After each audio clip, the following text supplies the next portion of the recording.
Good morning, everyone. A beautiful October morning in my garden.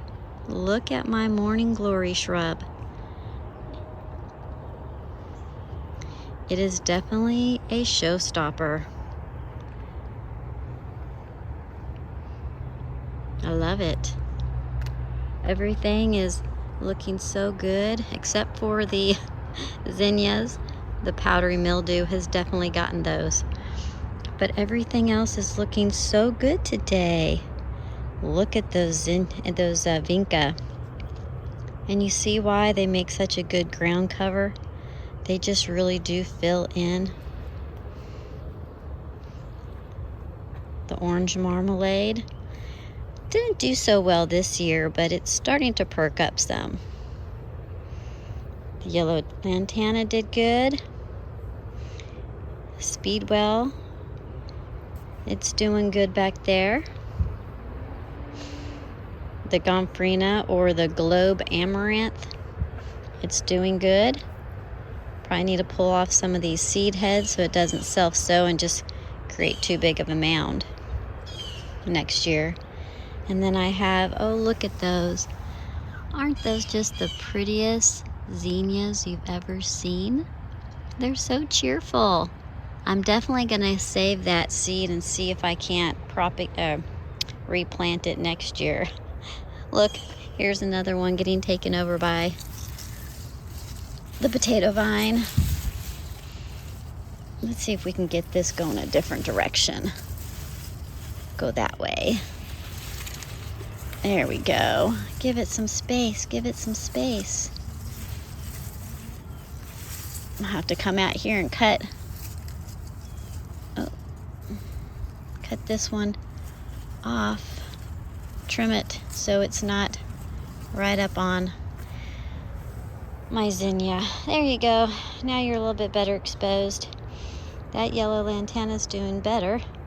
Oh, look at that watermelon.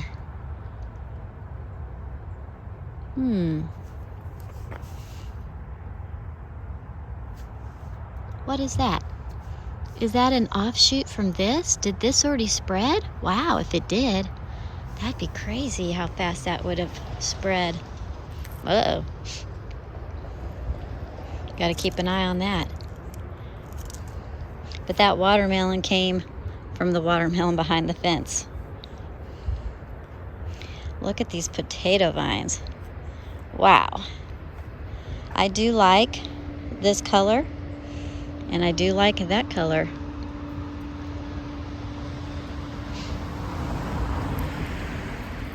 That fountain grass, which is the red variety, it's just now starting to get some plumes. Not as big as the main one that's all the way out there by the corner of the house. I have used these plumes though in many flower arrangements. They are so pretty, and I used the tan ones that have dried up, and I used the new purple ones as well. And they really do make quite a statement in a floral arrangement. The hibiscus probably is starting to feel a little chilled. I gotta start watching the temperatures because that may have to start getting pulled up.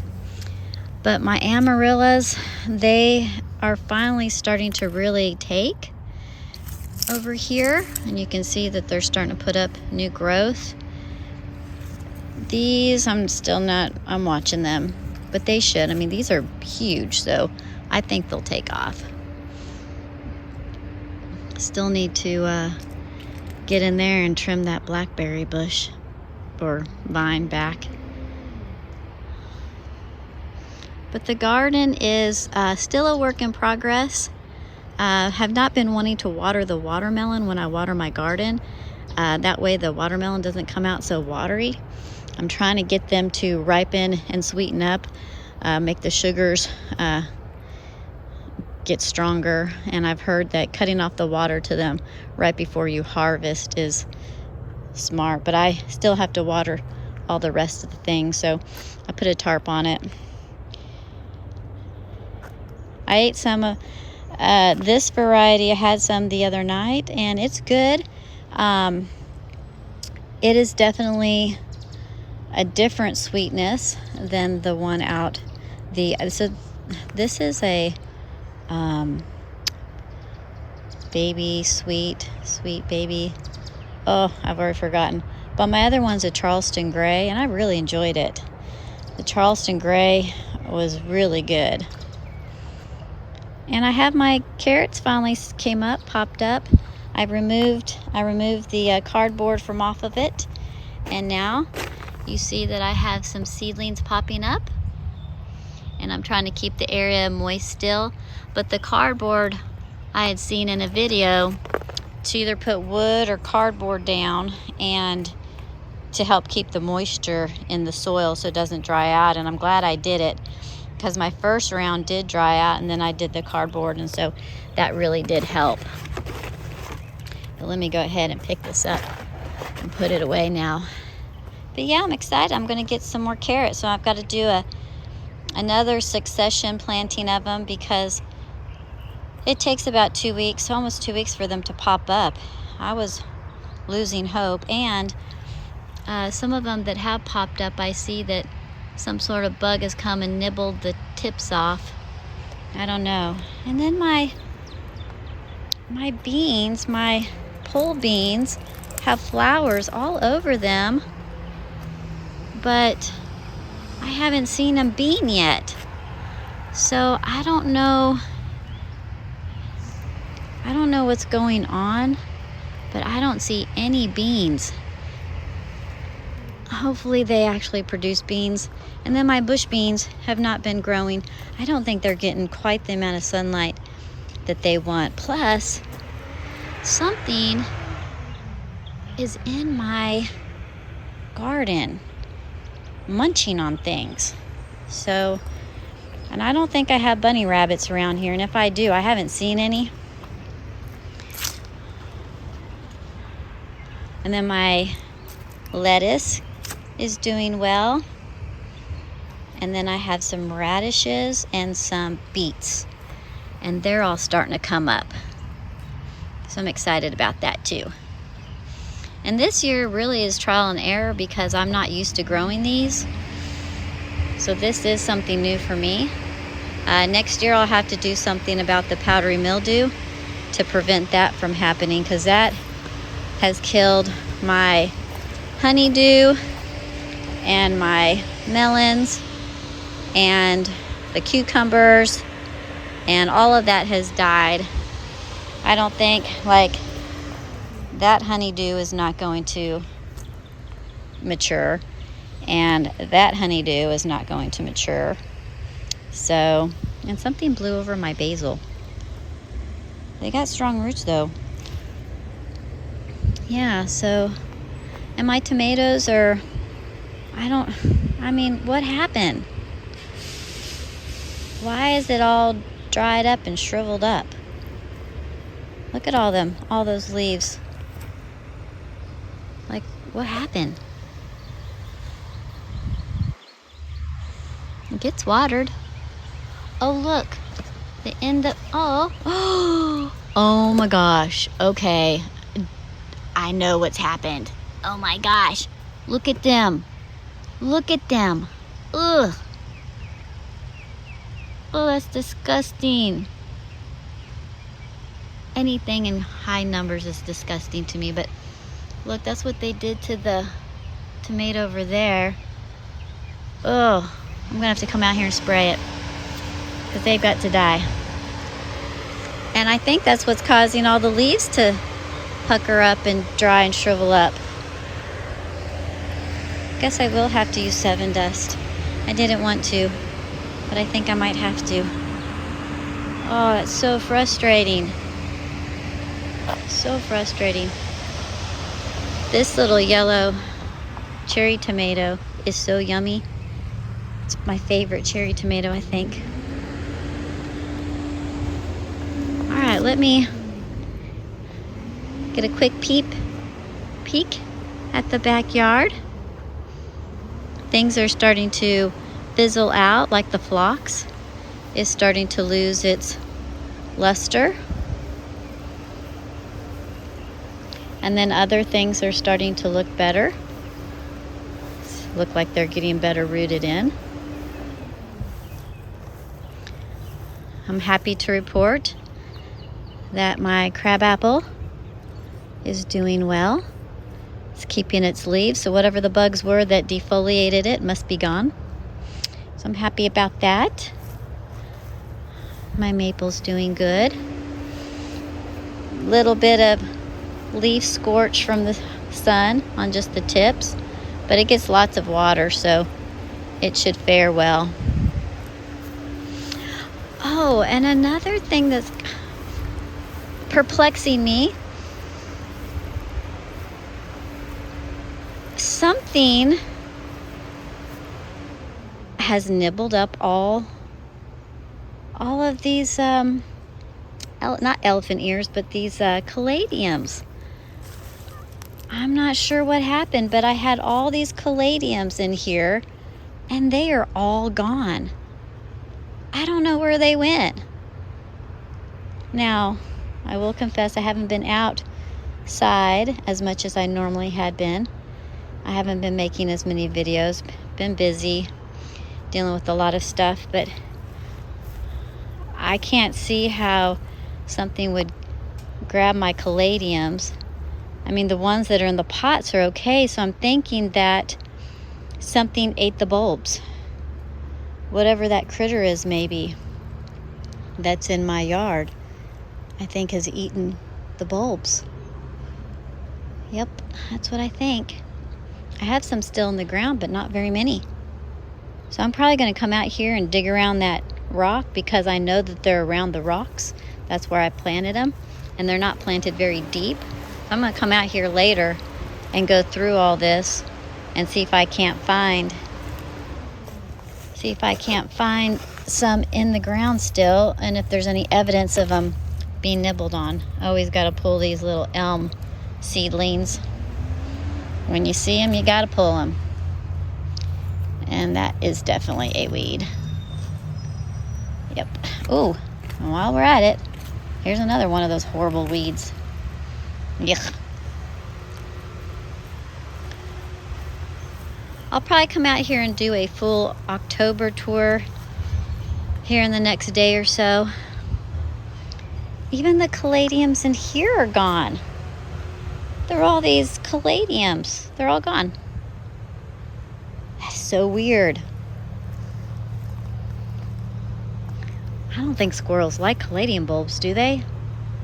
Because there have been a ton of squirrels in my garden.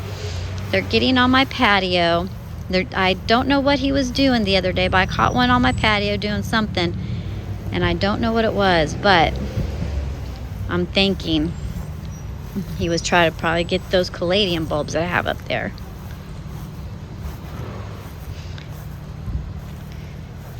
This area is doing well. I'm definitely going to let those go to seed, and I hope that they produce the same color flower next year.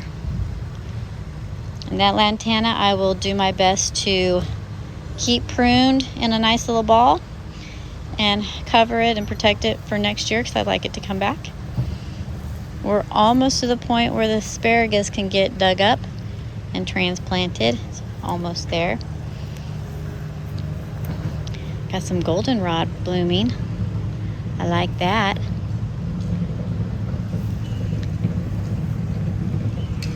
And then the iceberg rose is looking very pretty. I wish my other one had done this well. I wouldn't have had to pull it up. This morning glory shrub is liking its life too. It's getting better. Should have planted it early in the year. It'd be further along, but I just didn't get to it. And this is where I removed that limelight hydrangea. And I will get something else plugged in there. These limelights can stay because this red bud, of course, is keeping it protected. But I do need to come because of the sun scorch and everything and get these deadhead these. Next year, though, I don't think this will happen next year. Not as bad anyway. And I do plan to come in here, and I'm going to put the drip, change the drip out so that it's right at the root ball of these as well. I don't think they quite get enough water in the drip irrigation. I don't think it runs long enough. So I'm going to definitely work on that to fix that. And you know, I didn't plant these, y'all. This is all self-seeded from last year. And I don't think that they were white. I think that they were this variety. Like this was what I had planted originally. And I guess when they seeded, they came back in this white yellow, which I'm fine with. I love it. I love it. And if the peachy color ones reseed and come back yellow, I'm gonna love that. But I just love how wherever they fell in this nice swoop. I didn't do that. I still am amazed by that. So I'm hoping that happens over there as well. A lot going on in the garden. Fungus, y'all. Got fungus started. I'm gonna have to go get some neem oil and put some down this evening when the sun starts to set. I read that we could probably do that. And then I hope to remove one of these and put them in the front yard next to the limelight or close to it.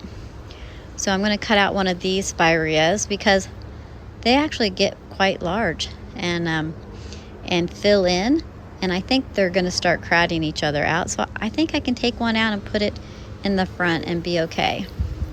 And it might be this one because those look fine where they're at, but I might remove this one because it's going to go into the walkway area.